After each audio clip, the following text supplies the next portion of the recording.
मेरे गुरु महेश्वर शिव को मेरा प्रणाम है। इस कालखंड के प्रथम शिव के शिष्य हम सबों के परम आदरणीय वरेण्य गुरु भ्राता साहब श्री के चरणों में मेरा प्रणाम है। शक्ति स्वरूपा माँ नीलमानंद जी के चरणों में मेरा प्रणाम है और उपवन में साहब श्री के सानिध्य में बैठे सभी गुरु भाई गुरु बहन के चरणों में मेरा प्रणाम है।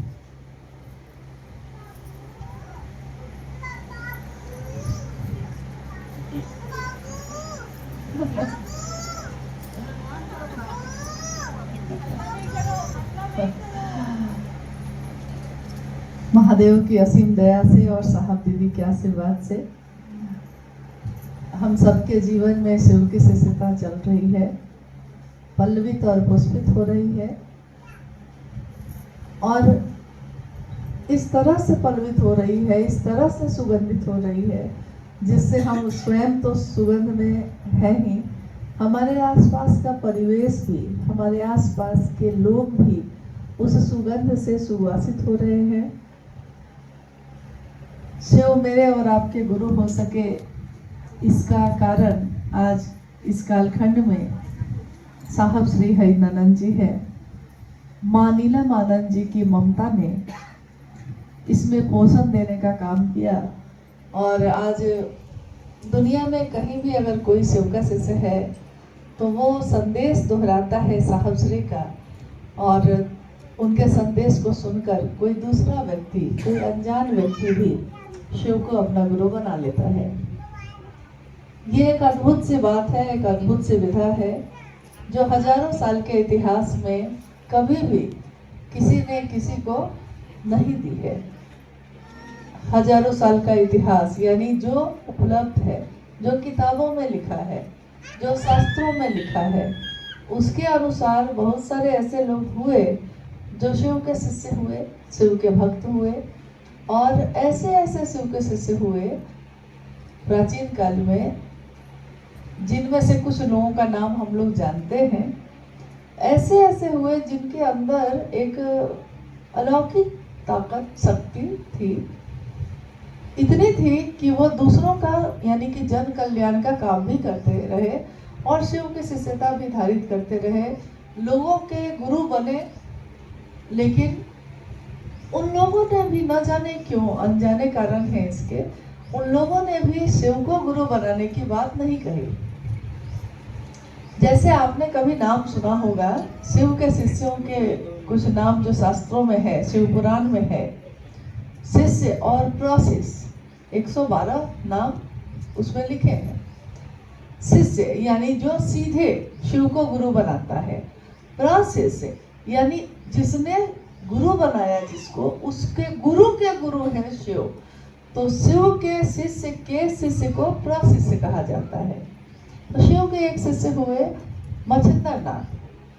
मच्छिंद्रनाथ के बारे में कहा जाता है कि उनके जीवन की जो घटना है वो घटना है कि जहाँ पे वो नर्मदा के किनारे गए थे वहाँ लोगों के बीच ये बात थी कि एक जो नर्मदा नदी है उसमें जो चट्टान है, एक बड़ा सा चट्टान है जिसके ऊपर आधी रात के समय महादेव और भगवती उतरते हैं और वहाँ बैठकर कुछ बातचीत करते हैं, फिर वो अंतर ध्यान हो जाते हैं। तो इस बात को सुनकर उन्होंने ठाना कि मैं सुनूंगा किसको, महादेव को। और चट्टान के नीचे जो पानी अंदर में था उस पानी में छिपकर उन्होंने रात में इंतजार करना शुरू किया। जब इंतजार शुरू किया तो आधी रात हुई, महादेव भगवती उतरे, जो कहानी है, जो घटना है, और उस चट्टान पे बैठे पानी के नीचे छिपकर वो मच्छिंद्रनाथ सुन रहे हैं। लेकिन महादेव को पता न चले कैसे होगा। तो जब महादेव वहां से जाने लगे तो कहानी यही कहती है, जाने लगे तो उन्होंने कहा कि तू जो छिप के सुन रहा है, उनको जो पानी में छिपे थे, तू जो छिप के सुन रहा है, तो तेरा चित्त भी पानी की तरह, जब तूने मछली की तरह छिप के सुना ना, पानी में मछली की तरह छिप के सुना है मुझको, तो महादेव कहते हैं तूने मुझको मछली की तरह छिप के सुना है पानी में, इसलिए तेरा चित्त हमेशा चंचल होगा। और क्योंकि तूने मुझको सुना है, इसलिए तू एक महान पथ का प्रवर्तक होगा। शिव को उन्होंने गुरु भी माना, तो शिव के शिष्य के रूप में उनके नाम की ख्याति बहुत फैली। कहा जाता है कि सुरा और सुंदरी भी उनके लिए एकदम सरल सहज स्वभाव में था, लेकिन उनके शिष्यों की परंपरा बहुत आगे बढ़ी। बहुत सारे लोग उनके शिष्य बने, जो शिव के शिष्य थे मच्छिंद्रनाथ उनके। उन सभी शिष्यों में एक शिष्य का नाम काफी हुआ। उस शिष्य का नाम है गोरक्षनाथ। आपने नाम सुना होगा, क्योंकि उत्तर प्रदेश में गोरखपुर शहर की स्थापना गोरक्षनाथ के नाम से ही की गई है। यहाँ तक कि वहाँ जो मंदिर बना हुआ है उसमें गोरक्षनाथ की मूर्ति ही स्थापित है। अभी जो मुख्यमंत्री हैं उत्तर प्रदेश के, वो भी उसी पथ के शिष्य हैं, नाथ परंपरा के शिष्य हैं, जिसमें कुंडल, कान में कुंडल भी डाला जाता है। ये नाथ परंपरा है, यानी वो शिव के शिष्यों की प्रशिष्य, उसके शिष्य, ऐसे श्रृंखला बनती गई है। उनके बारे में कहा जाता है, मच्छिंद्रनाथ के बारे में, कि उनके अंदर इतनी ताकत थी कि वो जब चलते थे तो स्वर्ण, जो धूप, सूरज की किरण, यानी धूप जिसको हम कहते हैं, सूरज की किरणों से वो स्वर्ण बनाने की कला जानते थे। हाथ बढ़ाते थे, ऐसे सूरज है, उसकी धूप है, उस किरणों की तरफ हाथ बढ़ाते थे और ऐसे हाथ समेटते थे तो वो सोना में बदल जाता था, स्वर्ण में बदल जाता था। और जन कल्याण के लिए, यानी जो असहाय है, जो गरीब है, उन लोगों के लिए वो दे दिया करते थे ऐसे ही।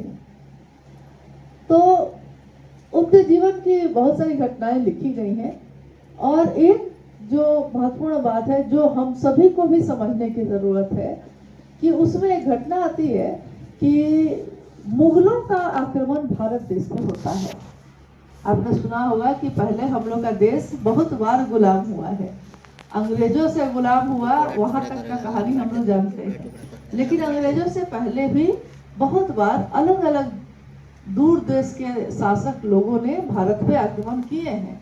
उस समय मुगलों का आक्रमण हुआ, तो गोरक्षनाथ ने कहा अपने गुरु मच्छिंद्रनाथ से, जो शिव के शिष्य थे, उनसे कि मैं जो है सेना बनाऊंगा और मेरे देश पे मलच्छों का जो आक्रमण हो रहा है इसको रोकूंगा। तो सेना बनाने के लिए तो पैसे की जरूरत पड़ेगी, सैनिक बनाएंगे तो सैनिक कहाँ रहेंगे, क्या खाएंगे, शस्त्र कहाँ से आएंगे।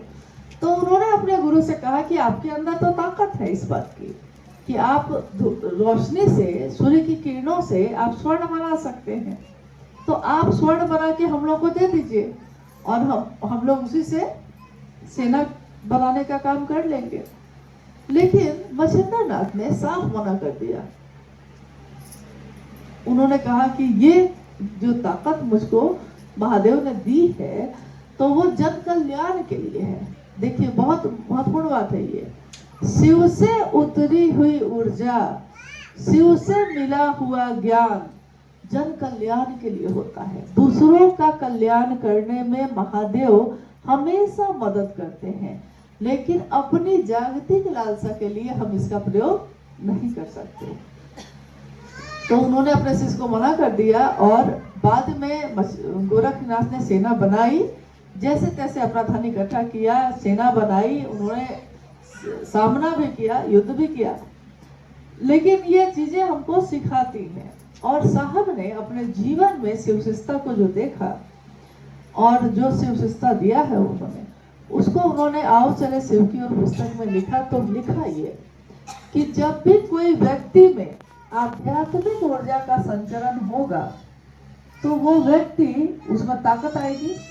आध्यात्मिक ऊर्जा का संचरण यानी कि ऊर्जा जो सूक्ष्म होती है, दिखाई नहीं देती, जैसे हम जब बिजली का बल्ब जलाते हैं तो बल्ब जलने लगता है, लेकिन ये बल्ब जिस बिजली के कारण जल रहा है वो बिजली इन आंखों से दिखाई नहीं देती। तार दिखाई देता है आपको, लेकिन इस तार में जो बिजली है, जो करंट दौड़ रहा है, वो इन आंखों से दिखाई नहीं देती है। तो ऊर्जा का प्रकटीकरण दिखाई देता है।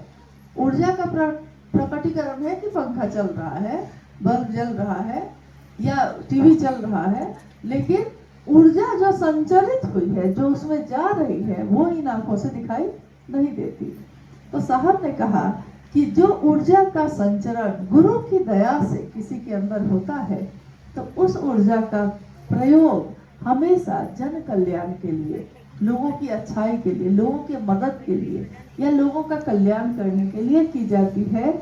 उसका उपयोग अपने जागतिक लालसा के लिए करना निषेध है। निषेध शब्द आपने सुना होगा कभी। निषेध शब्द देखा है कहीं पे लिखा हुआ, बोर्ड पे लिखा हुआ रहता है। निषेध है मतलब बिल्कुल मना है। जैसे आप कहीं देखिएगा कि बिजली का बड़ा बड़ा प्लांट अगर लगा हुआ है तो वहां पे बोर्ड लगा रहता है सामने में, और उसमें हड्डी बनी रहेगी, खोपड़ी बनी रहेगी। खोपड़ी में 2 हड्डी बनी रहती है, खतरा लिखा रहता है, डेंजर, खतरा, और उसके नीचे लिखा रहता है कि निषेध है, यानी मना है। प्रवेश निषेध, यानी आपका जाना बिल्कुल मना है। मतलब आप वहां नजदीक भी नहीं जा सकते, इतना मना है। छूना तो बहुत दूर की बात है। तो साहब ने ये कहा कि अपनी जागतिक लालसा के लिए, यानी जागतिक लालसा में क्या क्या है। आपने देखा होगा कि साहब ने शिव की बात शुरू की और आज करोड़ों लोग शिव के शिष्य हैं, परंतु साहब ने अपनी स्थापना भी नहीं की कभी। साहब ने कभी नहीं कहा किसी को कि हाँ मुझसे जुड़ना जरूरी है, मुझसे मिलना जरूरी है।